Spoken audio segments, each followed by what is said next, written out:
Hi friends, welcome back to my channel my sweet family. అందరు ఎలా ఉన్నారు? బాగున్నారా? మేమందరం చాలా బాగున్నాం. మీరందరూ బాగుండాలని మనస్ఫూర్తిగా కోరుకుంటున్నాను. ఈరోజు వ్లాగ్ వచ్చేసి నేను మార్నింగ్ టు నైట్ వరకు ఎలా స్పెండ్ చేస్తానో మీతో అయితే షేర్ చేసుకుంటాను. ఖచ్చితంగా ఈ వీడియో అయితే చివరి వరకు అయితే చూడండి. ఇప్పుడు వీడియోలోకి అయితే వెళ్ళిపోదామండి. నేను మార్నింగే గ్రీన్ టీ పెట్టుకొని అయితే తాగుతాను కదా. ఈరోజు అయితే ఎందుకో టీ తాగాలనిపించిందండి. అందుకే నేనైతే టీ అయితే పెట్టుకుంటున్నాను. నాకు అలాగే మా పిల్లలకి అందరికైతే టీ పెట్టేశానండి. మా చిన్నబాబు తాగుతాడు, మా పెద్దోడు తాగడు. కాబట్టి మేమిద్దరికైతే టీ అయితే పెట్టేసుకున్నాను. నెక్స్ట్ ఈరోజు అయితే మీకు ఒక మంచి ఉల్లికారం దోశ అయితే చూపిస్తానండి. చాలా సూపర్గా ఉంటుందండి టేస్ట్ మాత్రం. ఫస్ట్ అయితే ఒక 4-5 ఎండుమిర్చి ఉంటుంది కదా, వాటిని అయితే ముందుగా ఒక 1 అవర్ ముంగట అయితే నానబెట్టుకోండి. మిక్సీ జార్ తీసుకొని అందులో అయితే ముందుగా అయితే నానబెట్టుకున్న ఎండుమిర్చిని వేయండి. ఆ తర్వాత ఒక ఉల్లిపాయ, అలాగే ఒక టమాటా, 4-5 వెల్లిపాయలు, కొద్దిగా పసుపు, తగినంత సాల్ట్ వేసుకొని మొత్తం బాగా మిక్సీ అయితే పట్టుకోండి. అది మిక్సీ కాకుంటే కొద్దిగా వాటర్ యాడ్ చేసుకొని మిక్సీ అయితే మొత్తం పట్టేసుకోండి. చూడండి, మొత్తం మిక్సీ పట్టుకున్నాక మీకైతే చూపిస్తున్నాను. నెక్స్ట్ పల్లీ చట్నీ కూడా అయితే చేశానండి. 2 రకాలైతే చేశాను. కానీ టేస్ట్ మాత్రం చాలా సూపర్గా ఉందండి. అసలు ఉల్లికారం వేసుకొని సింపుల్గా ప్లెయిన్గా దోశ తిన్న మాత్రం చాలా బాగుందండి. మీరైతే ఖచ్చితంగా ట్రై చేయండి. ఫస్ట్ అయితే నేనైతే పల్లీ చట్నీ చేశాను కదా, దానికైతే పోపు అయితే పెట్టుకున్నానండి. నెక్స్ట్ వచ్చేసి ఉల్లికారంకి కూడా పోపు పెట్టుకోవాలండి. అయితే ప్యాన్లో ఆయిల్ వేసి మొత్తం పోపు దినుసులు, ఎండుమిర్చి, కరివేపాకు అన్నీ వేసి మొత్తం పోపు అయితే పెట్టుకొని మిక్సీ చేసుకున్నాం కదా ఉల్లికారము, దాన్ని కూడా మొత్తం అయితే ఈ ప్యాన్లో వేసేసి మొత్తం అయితే ఫ్రై చేసుకోవాలండి. ఒక 5 మినిట్స్ అలా ఫ్రై చేసుకుంటే ఉల్లికారం అనేది మంచిగా ఫ్రై అవుతుందండి. ఎందుకంటే పచ్చివే ఉల్లిగడ్డ అలాగే టమాటా వేసాం కదా, అందుకే అదంతా మొత్తం బాగా ఫ్రై కావాలండి. పచ్చివాసన పోయే వరకు అయితే ఫ్రై చేసుకోండి. కానీ టేస్ట్ మాత్రం చాలా సూపర్గా ఉందండి. మీకైతే దోశ కూడా వేసి చూపిస్తాను. నేనైతే ఉల్లికారంలో అయితే మొత్తం పోపు అయితే పెట్టేసుకున్నానండి. పెట్టేసుకున్న తర్వాత ముందు రోజే దోశకైతే బియ్యము, మినప్పప్పు, పెసర్లు, శనగలు, కొన్ని మెంతులు వేసి మొత్తం అయితే నానబెట్టేసుకొని నైటే మిక్సీ పట్టుకొని అయితే దోశ పిండి రెడీ చేసుకున్నానండి. చూడండి, దోశ పిండి మాత్రం చాలా బాగా పొంగిందండి. నెక్స్ట్ నేనైతే కొన్ని దోశలు వేసుకుందామని చెప్పేసి సపరేటు గిన్నెలోకి కొద్దిగా పిండి అయితే తీసుకున్నానండి. నెక్స్ట్ ప్యాన్ పెట్టేసుకొని ప్యాన్ వేడయ్యాక దోశ బ్యాటర్ అయితే ఒక స్పూన్ అయితే ప్యాన్ పైన వేసేసి మొత్తం ఫస్ట్ అయితే చిన్న దోశ అయితే వేసుకుంటానండి నేను. ఎందుకంటే దోశ అనేది పెనంకి మొత్తం అతుక్కుంటుందనమాట. అందుకే ఫస్ట్ చిన్నదైతే వేసేస్తాను. ఫస్ట్ మా పిల్లలకైతే వేసి ఇచ్చానండి. వాళ్ళైతే ఉల్లికారం దోశ ఏమొద్దన్నారు, ప్లెయినే తింటా అని చెప్పారండి. అందుకే నేనైతే వాళ్ళకి ప్లెయిన్ అయితే వేస్తున్నానండి. నెక్స్ట్ అయితే ఉల్లికారం దోశ అయితే వేస్తానండి. మా చిన్నబాబు అయితే మధ్యలో వచ్చి కొద్దిగా హెల్ప్ చేస్తుంటాడండి. చూడండి, పిండిని తీసుకొని ఎలా చేస్తున్నాడో. ఇలానే చేస్తారండి పిల్లలు. మనం చేసుకునే పని కంటే వాళ్ళు వచ్చి మధ్యలో ఏం చేస్తున్నావు మమ్మీ అని చెప్పేసి వాళ్ళు చేసే పనే ఎక్కువ అవుతుందండి మనకి. నెక్స్ట్ నేనైతే ఉల్లికారం దోశ అయితే వేస్తున్నాను. చూడండి, కొద్దిగా ఒక స్పూన్ అయితే తీసుకొని మొత్తం దోశ మొత్తం స్ప్రెడ్ చేయాలండి. అలా స్ప్రెడ్ చేసిన తర్వాత మీరు ఒక సైడే కాల్చుకోవచ్చు, లేకుంటే 2 సైడ్స్ కూడా కాల్చుకోవచ్చు అండి. నేనైతే 2 సైడ్స్ అయితే బాగా అయితే కాల్చుకుంటున్నానండి. ఎందుకంటే కొంచెం మంచిగా ఉంటుందండి. ఆ స్మెల్ కూడా అసలు కాలిన తర్వాత స్మెల్ వస్తుంది, బాగుందండి అసలు. నేనైతే ఫస్ట్ టైం ట్రై చేస్తున్నా, ఇంతకుముందు ఎప్పుడు చేయలేదు. కాబట్టి మీరు కూడా ట్రై చేయండి, సూపర్గా ఉంటుంది. అసలు పల్లి చట్నీ కూడా అవసరం లేదండి దీనికి, ప్లెయిన్గా అలానే తినేసేయచ్చు. అంత బాగుంది, టేస్ట్ మాత్రం సూపర్గా ఉందండి. ఇంకా నేనైతే మా పిల్లలతో పాటు కూర్చొని ఈరోజు టిఫిన్ అయితే చేసేస్తున్నానండి.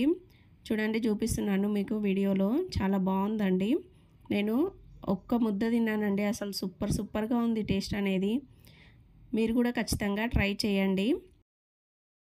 మీలో ఎవరైతే కొత్తగా మా ఛానల్ని చూస్తున్నారో వాళ్ళైతే మా ఛానల్ని సబ్స్క్రైబ్ చేసుకోండి. అలాగే పక్కన బెల్ బటన్ ఉంటుంది, దాన్ని ప్రెస్ చేసినట్లయితే ఆల్ అనే నోటిఫికేషన్ వస్తుంది. దాన్ని ఓకే చేసినట్లయితే నేను పెట్టిన ప్రతి నోటిఫికేషన్ మీ వరకైతే రీచ్ అవుతుందండి. అలాగే కామెంట్స్ కూడా పెడుతున్నారండి, చాలా థ్యాంక్స్ అండి. నా వీడియోస్ మాత్రం కొంచెం బాగానే వైరల్ అవుతున్నాయండి. చాలా హ్యాపీగా ఉంది నాకైతే. మీ అందరి సపోర్టు నాపై ఇలాగే ఉండాలని కోరుకుంటున్నానండి. ఇంకా మా పిల్లలతో కలిసి నేనైతే టిఫిన్ అయితే చేస్తున్నానండి.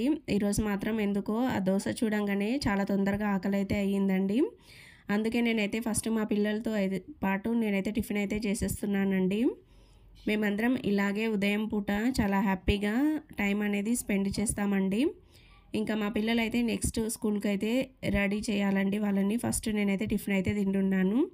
వాళ్ళు కూడా టిఫిన్ చేసేస్తున్నారు. తర్వాత వాళ్ళకి స్నానం చేయించి స్కూల్కి అయితే రెడీ చేయాలండి. ఈరోజు అయితే చాలా పనులు ఉన్నాయండి.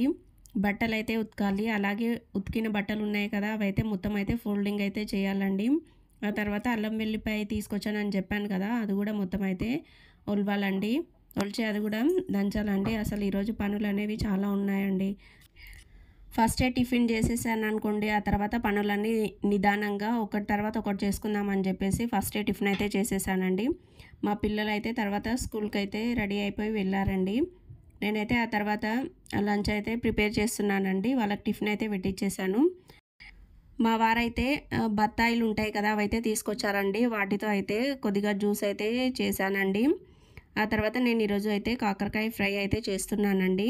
ముందుగా ప్యాన్ తీసుకొని అందులో 4 టేబుల్ స్పూన్స్ ఆఫ్ ఆయిల్ అనేది వేసుకోవాలి. ఆయిల్ వేడయ్యాక కాకరకాయ ముక్కలు ఉంటాయి కదా అవి కట్ చేసుకున్నాక వాటిలో కొద్దిగా సాల్ట్ వేసుకొని అలాగే పసుపు వేసుకొని ఒక పక్కకైతే పెట్టుకోవాలండి.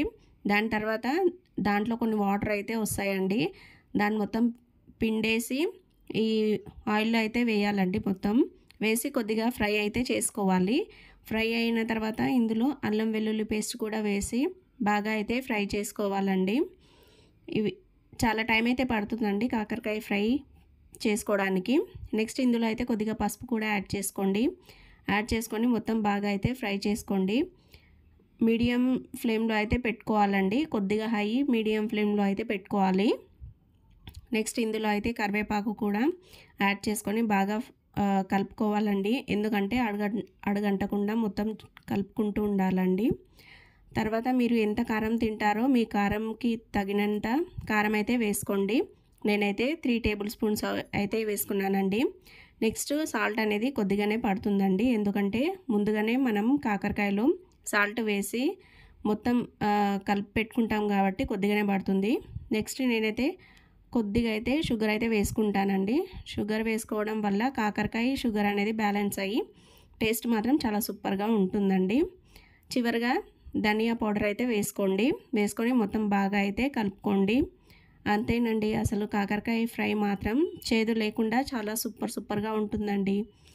మీరు ఈ కాకరకాయ ఫ్రైని చపాతీలోకి తిన్నారనుకోండి చాలా సూపర్గా ఉంటుంది. రైస్లోకి కూడా చాలా బాగుంటుందండి. అయితే మీకు కొంచెం గ్రేవీ లాగా కావాలనుకుంటే ఒక టమాటా కూడా కట్ చేసి వేసుకోండి. చాలా బాగుంటుందండి కాకరకాయ ఫ్రై. నెక్స్ట్ నేనైతే బట్టలు అయితే మొత్తం అయితే పిండేసానండి. ఆ తర్వాత మొత్తం అయితే అద్దలిచ్చి ఇలా గోడ పైన వేసుకుంటానండి. అలా వేసుకోవడం వల్ల వాటర్ అనేవి మొత్తం గుంజుకుంటాయండి. చూడండి ఎన్ని బట్టలు ఉన్నాయో ఫోల్డింగ్ చేసేవి. ఇలా కుర్చీలో తీసుకొచ్చి వేసానండి. ఒక పని అయిపోయిన తర్వాత ఒక పని అయితేనే ఉందండి. అసలు ఈరోజైతే రెస్ట్ అనేది లేకుండా పోయింది నాకు. చూడండి నెక్స్ట్ అల్లం వెల్లిపాయ అయితే మొత్తం అయితే ఒలవాలండి. మీకైతే నేనైతే అల్లం ఎలా గీరుకుంటానో చూపిస్తానండి. చాలామంది అయితే అల్లంని ముందుగా వాటర్లో నానబెట్టేసి ఆ తర్వాత అయితే మొత్తం గీరుకుంటారు కదా. అలా చేయడం వల్ల ఏమవుతుందంటే వాటర్ ఉంటుంది కదా కొద్దిగా అనేది కండ్రల్లో వచ్చి పడి మొత్తం మంటలేస్తుంది కదండి కళ్ళు. అందుకే నేనైతే వాటర్లో వేయకుండా అల్లంని తీసుకొని డైరెక్ట్గా స్పూన్ తీసుకొని గీరుతానండి. అలా చేసుకుంటే చాలా బాగుంటుందండి. మొత్తం గీరేసిన తర్వాత నీట్గా అయితే కడుక్కోవచ్చు.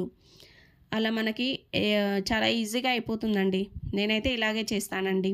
మీరు కూడా అల్లం ఎలాగా గీరుకుంటారో నాకైతే కామెంట్ సెక్షన్లో కామెంట్ చేయండి. ఇది మీకు యూజ్ అవుతుందనే చెప్తున్నాను.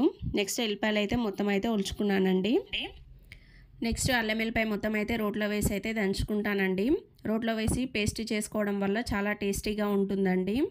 తర్వాత అయితే నైట్ అయితే అయిపోయిందండి. నైట్ అయితే మేమైతే చపాతీలు అలాగే చికెన్ కర్రీ చేసుకుందాం అనుకున్నామండి. అందుకే ఫస్ట్గా చపాతీలు అయితే మొత్తం అయితే చేసేసానండి. ఇంతకుముందు చాలాసార్లు అయితే చికెన్ కర్రీ అయితే చూపించాను కదండి. మళ్ళీ మీకైతే కొద్దిగా ఎక్స్ప్లెయిన్ అయితే చేస్తానండి. పెద్ద ప్యాన్ అయితే తీసుకోవాలండి. అందులో 4 టేబుల్ స్పూన్స్ ఆయిల్ అనేది వేసుకోవాలి. అందులో కట్ చేసి పెట్టుకున్న ఉల్లిపాయ ముక్కలు కూడా వేసుకోవాలండి. అది మొత్తం ఫ్రై అయిన తర్వాత అల్లం వెల్లుల్లి పేస్ట్, పసుపు కూడా వేసుకొని బాగా ఫ్రై చేసుకోవాలండి. తర్వాత చికెన్ అయితే వేయాలి. నేనైతే చికెన్కి అయితే టమాటాలు పేస్ట్ అయితే చేసి వేసుకుంటున్నానండి. చూడండి, నేను మొత్తం ఈ చికెన్ మొత్తం ఫ్రై అయిన తర్వాత అందులో కారం పొడి, సాల్ట్ అయితే వేసేసుకోవాలండి. వేసేసుకొని మొత్తం బాగా కలపాలి. తర్వాత ముందుగా మిక్సీ వేసి పెట్టాం కదా టమాటా రసం, అది కూడా వేసుకొని మొత్తం బాగా కలుపుకోవాలండి. కానీ ఇలా చేసుకోండి, చికెన్ మాత్రం చాలా సూపర్ గ్రేవీగా వస్తుందండి. చపాతీలోకి, రైస్లోకి, జొన్న రొట్టెలు దేనిలోకైనా చాలా బాగుంటుందండి. కానీ ఖచ్చితంగా ట్రై చేయండి. ఈ వీడియో ఇంతటితో అయిపోయిందండి. Thank you for watching. Bye bye friends.